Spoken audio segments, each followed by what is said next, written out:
Une carcasse de véhicule, des impacts de balles sur les murs, des bâtiments brûlés.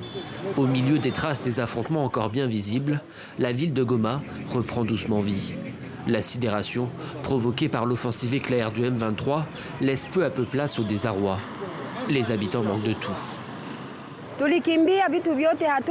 Nous avons fui, nous avons tout abandonné, je n'ai même pas pris d'habits. Nous n'avons pas de nourriture, on est sur le point de mourir de faim. Les enfants ont faim et nous n'avons pas d'eau ni d'électricité. L'électricité, justement, commence à revenir dans certains quartiers du centre de Goma.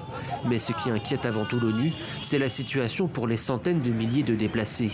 L'approvisionnement n'est quasiment plus assuré par les ONG humanitaires et les réserves de nourriture et d'eau potable diminuent dangereusement. La chaîne d'approvisionnement a vraiment été étranglée si l'on pense à l'accès terrestre. Quant à l'accès aérien, tout est fermé.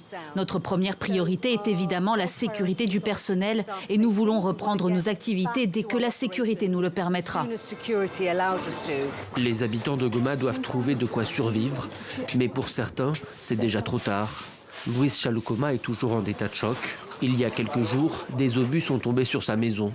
Son fils de 12 ans a été touché. Lorsqu'elle est arrivée à l'hôpital, les médecins débordés n'ont rien pu faire.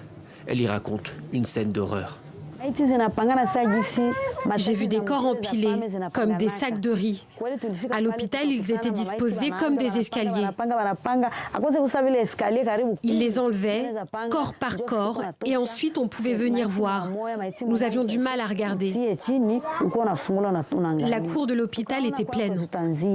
Selon les derniers chiffres de l'OMS, au moins 700 personnes ont été tuées et 2800 blessées depuis le 26 janvier dernier.